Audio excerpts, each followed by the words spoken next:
So, magandang umaga klase. So, bago tayo magsimula ay manalangin muna tayo. Sa ngalan sa Amahan, sa Anak, at Espiritu Santo. Amen. Lord, bigyan mo kami ng biyaya at gabay para maintindihan ang leksyon namin at protektahan mo kami araw-araw, lalo na dito sa aming leksyon na walang masamang mangyari sa amin. Sa ngalan ni Jesus, Amen. So, bago tayo magsimula, may ipapakita ako sa iyo na dalawang larawan. So, ito, El Filibusterismo at ang Noli Me Tangere. So, anong aklat ito? Sinulat ito ni Jose Rizal. Isa ito sa kanyang mga sinulat, ang El Fili at ang Noli Me Tangere. So, anong klaseng aklat ito? Ito ay isang panitikan na nobela. Ang libro na ito ay nobela na galing kay Dr. Jose Rizal. May kaugnayan ito sa aking paksa ngayon, which is ang nobela. Ano na ba ang nobela? Ang nobela ay isang anyo ng panitikan. Ito ay isang kwento na umiikot sa iba't ibang tauhan, tagpuan o lugar. At problema ang mga pinagdugtong-dugtong nito. So, ang nobela ay pwede itong kathang-isip or fiction at parang nagkaugnay sa real life events. Pero hindi pwede ito mga tunay na tao. Pwede itong tunay lang na mga life events. Ito ay isang kathang-isip na pamanitikan na binubuo ng maraming pangyayaring magkasunod at magkaugnay-ugnay. So, punta naman tayo dito. May layunin ang isang nobela. Ang una is makapagbigay ng aral at inspirasyon na magagamit sa pag-unlad sa sarili at lipunan. So, parang ma-inspire ka at magamit sa pag-uunlad sa sarili or pag-development mo at sa lipunan. Ikalawa, nagsisilbing daan sa pagmumulat ng katotohanan tungo sa pagbabago. Dito naman ito. Ikatatlo, mapukaw ang damdamin ng magbabasa. So kapag binasa mo yun, parang napukaw yung damdamin mo, parang na-feel mo yung binasa mo. Parang kapag binasa mo yun ay parang andyan ka sa yung binasa mo yung nobela. Parang andyan ka sa story. Ay kaapat, nagbibigyang direksyon at kaalaman ang mambabasa sa pagsulat ng nobela. So, kapag na-inspired ka, may alam mo na may direction at kaalaman kung paano ka magsulat ng nobela. Kasi halimbawa, nagustuhan mo magsulat ng nobela kasi na-inspired ka at may ideya ka na ano ang mangyayari. So, ayun. Isa ito sa mga layunin. Dumako naman tayo sa mga katangian ng nobela. So, ang una is, ang mga pangyayaring ay tumutukoy sa kaisahang nais mangyari. Ikalawa, may maaayos na daloy o balangkas ng pagkasunod-sunod ng kaganapan. So, dapat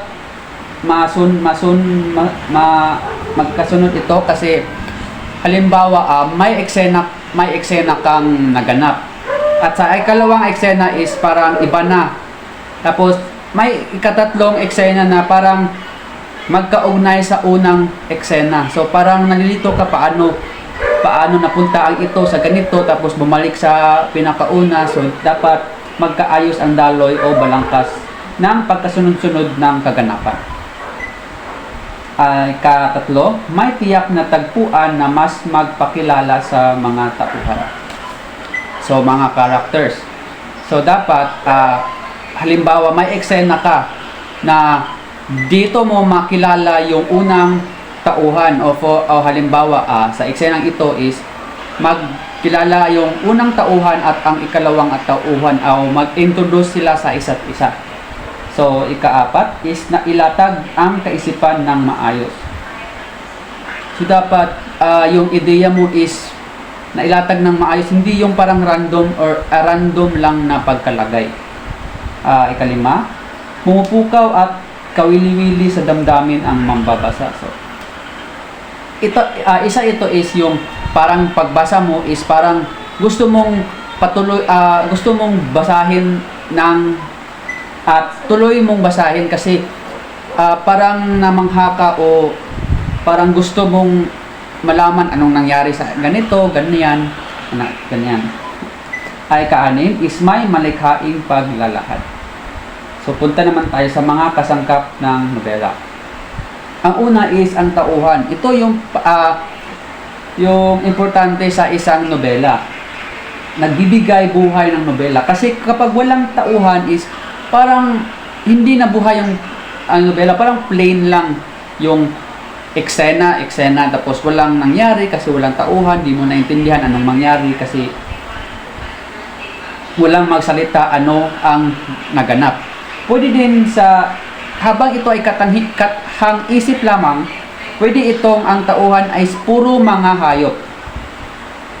Ikalawa is tagpuan or events.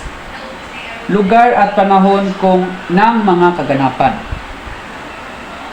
Yan yung tinutukoy ko kanina yung eksena na magpakilala yung mga tauhan. So, yan yung ang isa, tagpuan. Ang ikatatlo is balangkas. Pagkasunod-sunod ng mga pangyayari. So, same ito sa may ayos ng daloy, balangkas ng pagkasunod-sunod ng kaganapan. So, yan, nasalita ko na kanina, ang balangkas. Yung parang maayos ang paglagay mo ng mga ideya at ang kaganapan na anong mangyari. Ikaapat is pananaw or perspective.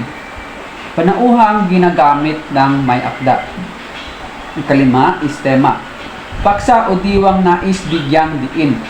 So halimbawa nito is yung El Filibusterismo na yung tema ay colonialism, religion at power. So ganyan. Halimbawa din naman is yung mga giyera. Ang tema dyan is yung war, giyera, digmaan. So halimbawa lang yun. Ika-anim is estilo, pamamaraan ng manunulat. Ito, pananalita, uri ng lengguwahe o dialogong ginagamit. Same, katulad din naman ito sa El Filibusterismo na may mga tauhan na nagsasalita ng mga Espanyol kasi colonialism kasi ito colonialize ng mga Espanyol ang Pilipino ganyan. Ang ikawalo, simbolismo, mga elementong nagbibigay ng mas malalim na pagpapakahulugan. Ito yung moral or life lesson na makukuha natin sa nobela. Pwede dito magbigay kasi sa huli ng nobela ay pwede siya magbigay ng life lesson na ganun pala na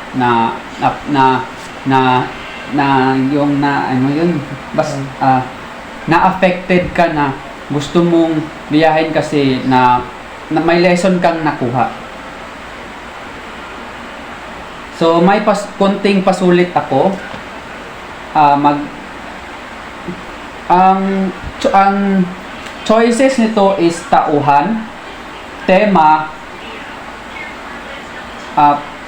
pananalita at saka tagpuan. So sa una, ang una is Maria Clara, Padre Damaso, Crisostomo Ibarra. Tauhan ito sa El Filibusterismo at saka yung Noli Me Tangere. So ang sagot nito is mga tauhan kasi sila yung tauhan sa El Fili at Noli Me Tangere. Ikalawa naman is colonialism, religion at power. Natukoy ko ito kanina. So ang sagot nito is tema. Ito ang tema. Parang isa ang tema is yung parang yung naganap sa nobela is colonialism sa nobelang ito is colonialism, colonialize sila sa ibang lugar. Ay katatlo is si Elias at Kapitan Tiago. Ang sagot nito is tauhan. Kasi si Elias at Kapitan Tiago ay tauhan sa isang nobela ni Jose Rizal. Ang ikaapat, nagsalita ang mga Espanyol ng kanilang lengguwahe, kaya di naintindihan ni Padre Damaso. So, ang sagot nito is pananalita. Kasi, ang Espanyol ay nagsasalita sa kanilang lengguwahe. Ang ikalima, tag-araw, umaga, tanghali, hapon, gabi, San Diego, sa bahay ni Kapitan Tiago sa Binondo, Manila. So, ang sagot nito is tagpuan. Kasi may tagpuan ito sa Binondo at ang sa tagpuan is andito rin ang panahon. Ang tag-araw, umaga, tanghali, hapon, gabi. So, bago tayo magtatapos ay may takdang aralin ako. Maghanap kayo ng isang nobela sa Pilipinas at ibuod ito. Ilagay niyo sa isang buong papel at ipasa sa susunod nating na pagkikita. So, ito lang yung aking itatalakayin ngayon. Paalam klase.